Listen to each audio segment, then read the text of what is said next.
Snow fell like ash over the mountains of Junkai, a desolate world wrapped in frozen silence. Beneath a jagged overhang of rock and ice, a faint flicker of firelight trembled, nearly smothered by the wind that clawed at the mouth of the cave. Inside, the fire cast a halo of warmth around a dying man and a boy no older than 10. The man's breaths came shallow and wet, crimson blooming on the ragged furs pressed against his abdomen. "Don't look away, Cairo," Lucian rasped, his voice scraping like gravel. "You watch. You remember." Cairo's wide, tear-brimmed eyes refused to blink. His father's blood steamed on the cold stone floor, and his fingers clutched a scorched shard of steel. Useless, cracked from deflecting an energy blade. He didn't speak. There were no words strong enough. Not here, not now.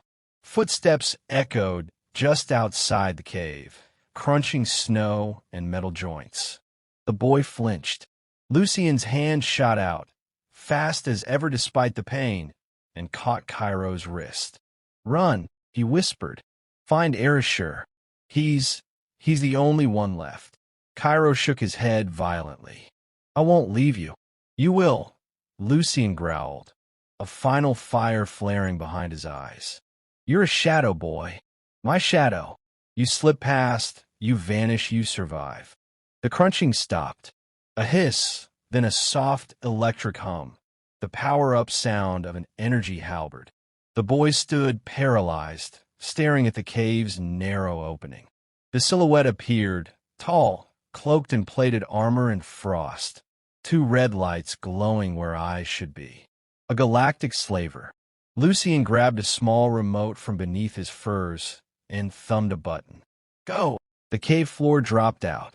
Not literally, but the air exploded with smoke and heat as a flash grenade burst, stunning the enemy. Cairo, still clutching the knife, dove into the shadows beyond the firelight, where a gap in the stone led to a frozen ravine only a Shinobi scout would know. He ran without looking back. He ran as his father rose to his knees with his last strength and met the slaver head-on, roaring defiance, blade drawn for a final act of distraction. A second hum split the air. Cairo didn't hear the scream. He felt it in his bones. The cold swallowed him. Junkai was a kill world, rejected even by smugglers. Storms rolled over its peaks like grinding machines, and half the terrain was hollow with crevasses sharp as razors. Lucian had chosen it for a reason. It was the kind of place that devoured the unprepared. Cairo slipped between ice-ridden paths, his breath clouding in short gasps. His body trembled, not just from cold, but from fear buried so deep it clawed at the edges of his mind. Behind him, searchlights carved lines through the storm, sweeping in slow, mechanical arcs. Drones. They'd follow heat signatures, sound, movement. The boy pressed himself into a crevice, letting snow pile on his back, willing his body to stillness. For a moment, there was only the wind. Then, a flicker. He saw a figure standing on the ridge above, barefoot, cloaked in woven shadow. The blizzard curved around the figure as if afraid to touch it. The Shinobi had found him. When Cairo awoke, he wasn't sure if he had died. The room was quiet and warm, lit by filtered sunlight through wooden slats. He lay beneath a thick wool blanket, and the scent of cedar and mountain herbs filled his lungs. A soft chime echoed from somewhere beyond a sliding door. He sat up too quickly. Pain lanced through his ribs and shoulder. Bruises from the fall, or the cold, or both. The room was small, spare. No tech, no blinking lights or glowing walls. Just silence and clean air. You breathe like a panicked deer. The voice came from behind him, calm, rough, and edged like a blade left in the snow. Cairo turned. A man sat cross-legged in the corner, wrapped in gray and black, his face half-shrouded. Only his eyes were visible, dark, still, and unreadable. Erasure, Cairo's voice cracked. The man inclined his head. You know my name? My father. Lucian told me to find you. I know. Ow! You were being followed, Erasure said simply. We erased the trail. Cairo swallowed hard. Is he? Yes, Erasure said. No softness in the word. He died a warrior. That is all. Cairo's throat closed. He wanted to scream, to punch the floor, to sob until his lungs burst. But he didn't. Something in Arashi's presence denied the chaos in his chest. Not cruelly, just with clarity. You will train, Erasure said, standing in a fluid motion that made no sound. If you wish to live.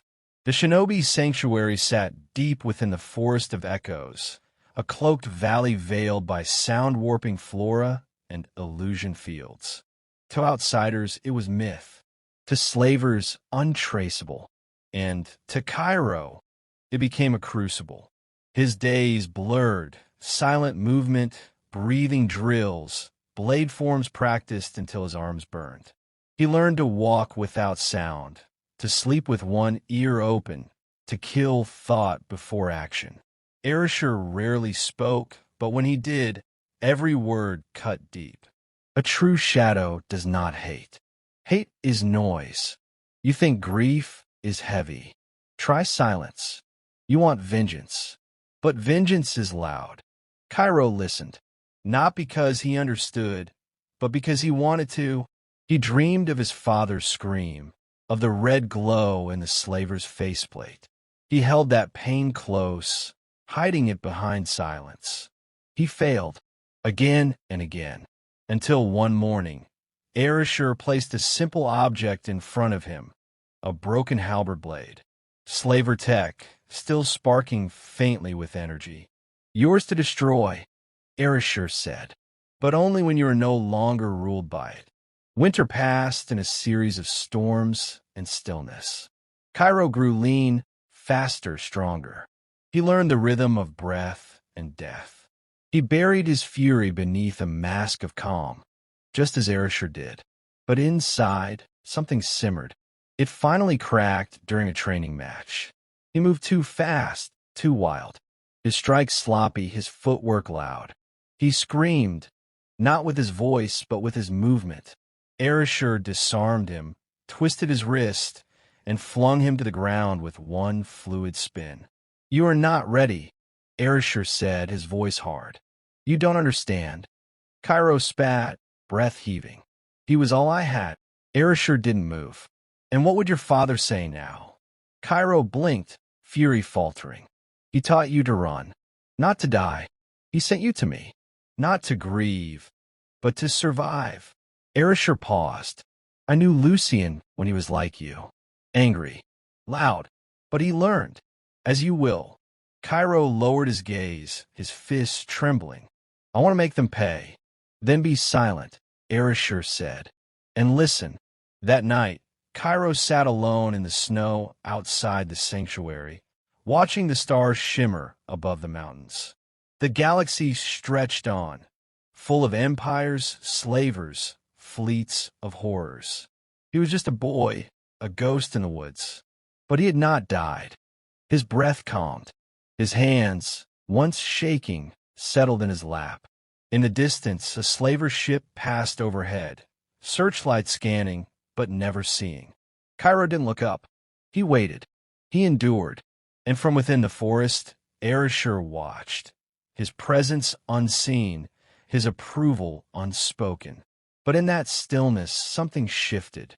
The shadow had begun to move. Cairo's footfalls whispered against the damp wood of the training platform, each step measured, deliberate.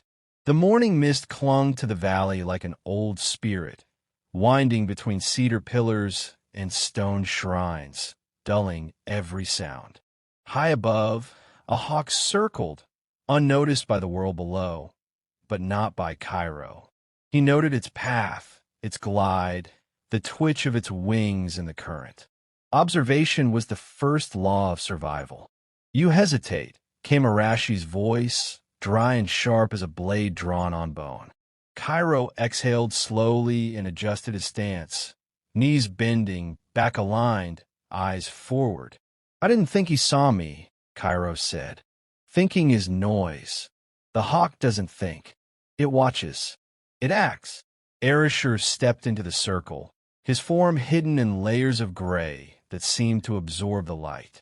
He didn't draw a weapon. He never did, not unless he intended to kill. Cairo attacked. His movements were swift, trained, efficient, but not yet invisible. A forward feint, a pivot, then a spinning kick aimed at Arashi's blind side. The master vanished. A heartbeat later, Cairo found himself flat on his back, the wind knocked from his lungs. Erasure stood over him, unreadable. You move like you still believe someone will save you, he said. No one is coming. You're not a boy anymore. You are a blade. Cairo stared up at the canopy above, where filtered sunlight danced through leaves like firelight. The ache in his ribs felt almost comforting now, proof that he was still changing. He stood. The days bled into one another, bound by silence and sweat. Training became existence. Cairo was taught to kill sound in his steps, to measure angles in the dark, to feel the difference between wind and presence. The Shinobi way was not built on power. It was built on knowing exactly when and where to strike, and when not to. He learned to stalk prey through wind-echoed woods, to scale sheer cliffs barefoot in rain. When sleep came, it came cold and quick, stolen between drills. And when the night fell deep and black, the shadows whispered reminders of the man he had once been, the boy sobbing beside a dying fire. That boy was dying now, slowly, quietly. In his place, something colder was taking shape. The sanctuary's other shinobi, few in number, kept their distance. They trained in silence, shared no names. They were older, faceless behind veils and masks. They did not speak to Cairo unless ordered. But he felt their eyes, measuring, waiting. Then came the day the silence broke.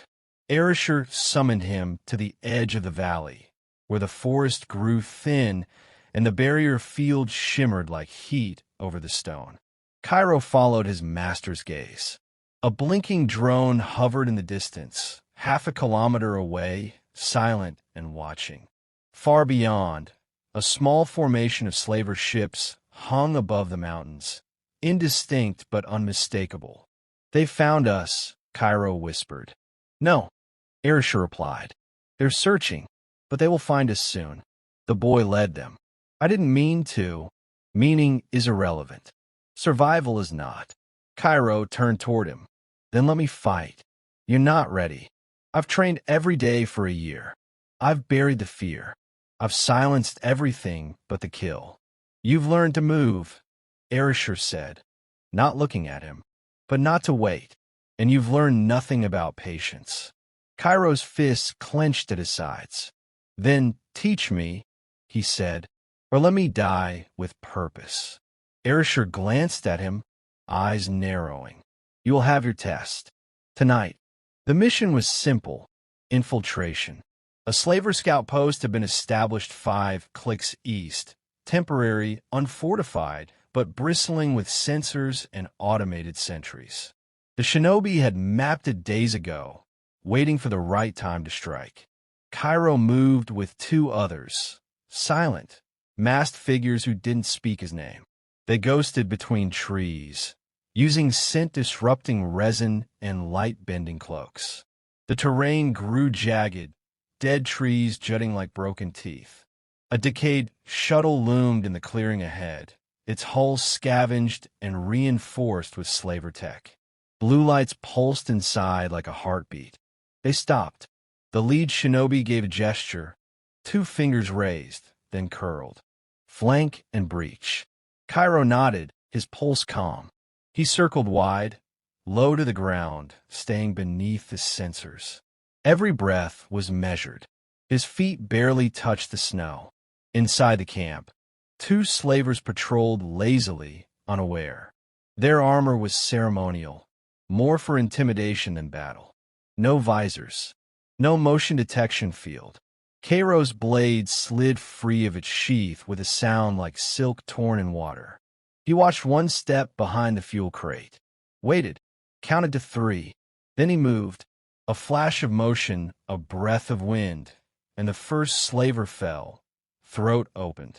No sound. The second turned, too slow. Cairo was already behind him. He wrapped the garrote around the man's neck, pulled, twisted, dropped. It was over in 7 seconds. He didn't shake. He didn't breathe heavily. But something in him shifted. He had killed. Not in rage. Not in fear. But as necessity. As design. His companions finished disabling the post.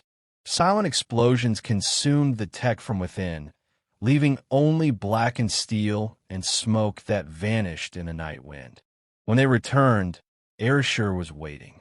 Cairo dropped the recovered data chip in his palm without a word. Erasure studied him. "You feel it now," he said. "I don't feel anything," Cairo replied. "Exactly." They stood in silence for a long time. Above, the stars burned like cold fire across the sky. That night, as he sat alone on the overlook, Cairo turned the broken halberd blade over in his hand. He had kept it, his father's final enemy's weapon. He hadn't touched it in months. Now, he felt nothing when he held it. Not hatred, not sorrow, just silence. The boy in the cave had finally died. The next morning, the scouts returned with grim news. The slaver fleet had entered low orbit. A full battalion was deploying to the surface. Not a search, a purge. Erasure called the Shinobi to the center of the sanctuary. For the first time since Cairo had arrived, every warrior stood unmasked. Weathered faces, scars, eyes that had seen too much. Erasure spoke only one sentence. "They are coming for the last shadow." Cairo knew who he meant. That night, he did not sleep. He stood on the edge of the cliffs, watching the stormlight flicker in the distance. Dropships cutting through clouds like silver knives. Engines humming in the dark. Erasure stepped beside him, silent. "You knew this would happen," Cairo said. "Yes. You trained me for this moment." "No," Erasure replied. "I trained you for what comes after." Cairo turned to him. "Then tell me what I have to do." Arashi's gaze was calm. "You survive. You remember. And when the fire dies out, you become the one who lights it again." Cairo nodded. In the dark, the storm grew louder, and the shadows began to move. Night fell like a blade on Junkai, sharp, sudden, and absolute. The stars vanished behind descending warships, their engines growling through the atmosphere like an omen. Red beams swept across the frozen mountains, carving the darkness with tactical precision. The forest, once sacred and silent, now held its breath. Cairo crouched in the shadows of the outer shrine wall, watching through a slit in the stone as a line of slaver troops advanced through the snow. Their armor was heavier than before, polar-modified, dull gray with matte black visors.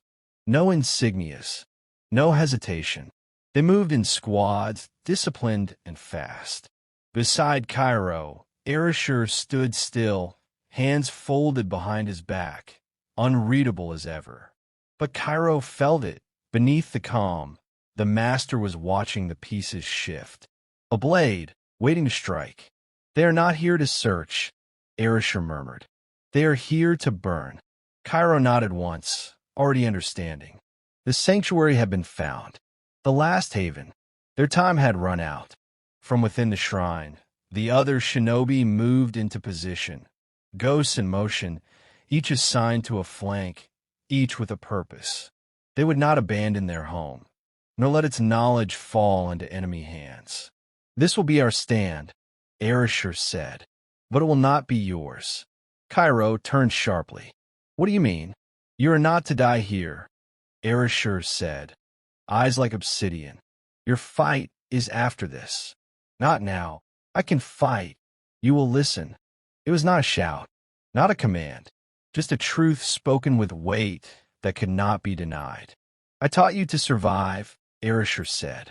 Not to throw yourself in a fire you cannot control. Cairo's jaw clenched. So you'll die and I run again? Erasure stepped closer. Not run. Escape. Carry what we were. What we are. If they kill us all, the line ends. If you survive, they fail. Outside, the first explosions shook the ground, muffled, distant. A drone relay tower collapsing. Another trap triggered. The slavers were already breaching the first perimeter. Cairo's hand went to the short blade at his hip. His breath stayed steady. He could feel it now, clarity, the sharpened edge of anticipation, not panic.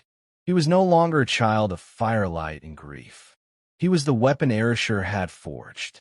But even weapons must be wielded wisely. The first wave of slavers entered the valley under cover of smoke. Dozens, maybe more. They moved like a machine, each step calculated, weapons drawn, visors feeding them data and infrared overlays. They expected a hidden outpost.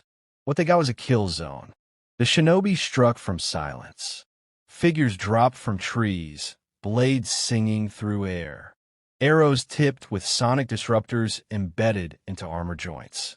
Smoke swallowed screams. Blood steamed against the snow. Cairo watched it unfold from a ridge above, every muscle screaming to join. But Arashi's final command still echoed, live. Carry us. The second wave brought heavy gunners in exosuits, less elegant than the scouts, but devastating in brute force. They scorched paths through the forest, cutting down trees and any shadow that moved. The battle turned violent, chaotic. Cairo shifted position, using his training to thread through the blind spots between patrols. He moved toward the eastern ridge, toward the extraction route mapped in secret. If he could reach the relay tower ruins, he could escape the valley unseen. Halfway there, he heard the scream. It wasn't loud. It wasn't even human. It was electronic, digital, a signal burst, a trap trigger. Then a concussive blast lit the woods behind him. Orange fire curling skyward. One of the shinobi teams gone. Cairo faltered, but only for a heartbeat. The mission had changed. This was no longer defense. It was legacy preservation. But destiny is rarely quiet.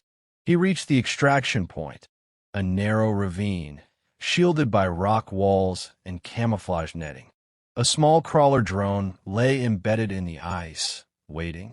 One command word and it would activate, ferry him to the lower ranges beyond detection. He knelt, breath visible in the frigid air, and reached for the command stick. Then the voice came from behind him. You hide well, but not well enough. Cairo turned. The slaver commander stepped from the shadows. He was taller than the others, his armor sleeved with reactive plates that shimmered faintly with kinetic energy. A long halberd rested in his right hand, tip humming with charged power. His visor flickered as it scanned Cairo, pausing on his face. Lucian child, he said. You have his eyes. Cairo didn't speak. The slaver stepped closer, boots cracking the ice with each step. Do you know what your father did? He said, tilting his head. He killed 9 of ours before we cut him down. Refused to kneel. Not even to save you. I know, Cairo said, voice low. The commander's halberd twitched.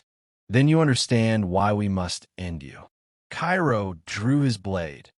Not out of fear, not out of hope, but out of necessity. I understand why you must try. The fight exploded in a blink. The slaver moved with machine precision, halberd slicing sideways in a humming arc. Cairo ducked beneath it, the energy grazing his hood. He struck low, aiming for the knee joint. Sparks flew as his blade met reactive armor. He pivoted, rolled, came up behind, only for the commander to whip the staff backward, slamming him off balance. Pain bloomed through Cairo's ribs. He fell hard, snow scattering. The commander loomed, raising the halberd. Then something changed. The humming blade paused in the air. A whisper of wind. A second figure appeared behind the commander. Erasure. He moved like death. A flash of motion, a whisper of steel. His blade cut a silent arc through the gap beneath the armor's helmet seal. A hiss. A gurgle. Then silence. The commander fell without a sound. Cairo stared, stunned. "You weren't supposed to be here," he said. "I changed my mind," Erasure replied, kneeling beside him. "The legacy walks best when guarded." Cairo looked down at the slaver's body.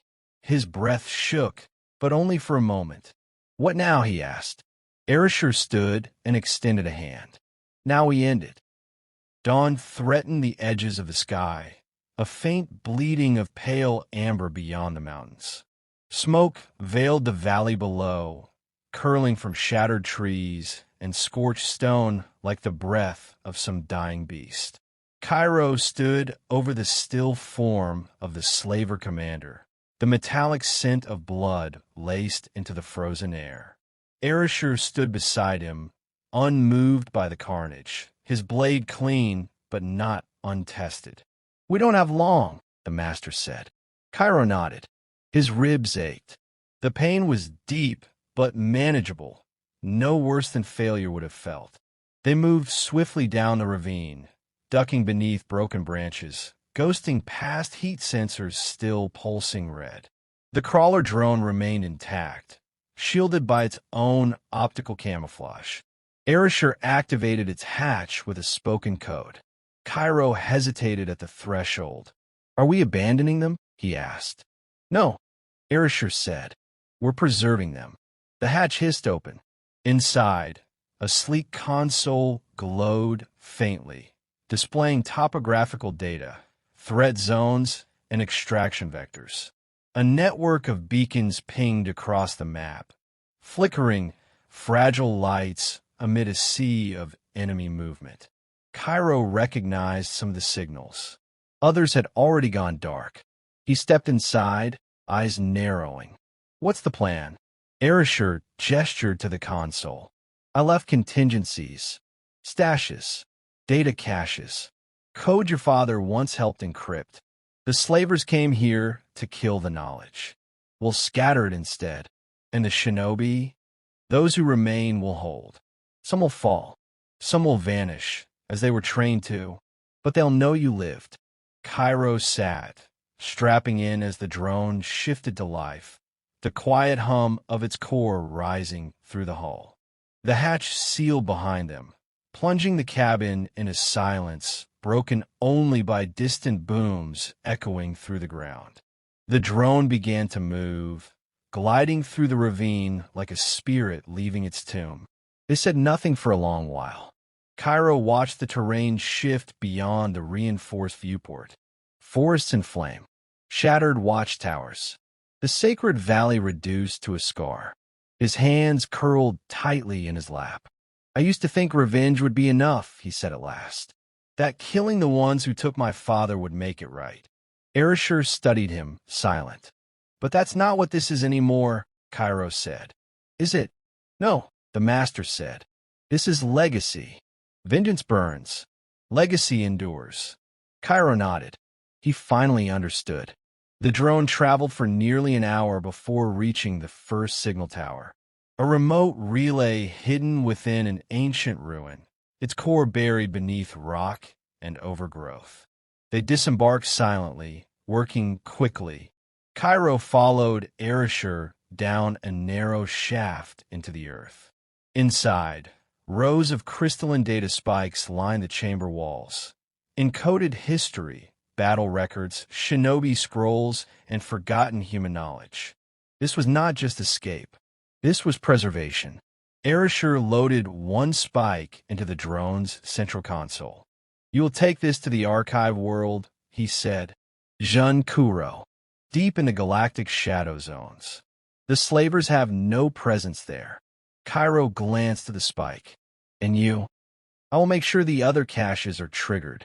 Some manually, others on dead man switches." "You don't need to do that alone." Erasure placed a hand on his shoulder. "You are the last of us who was born free," he said.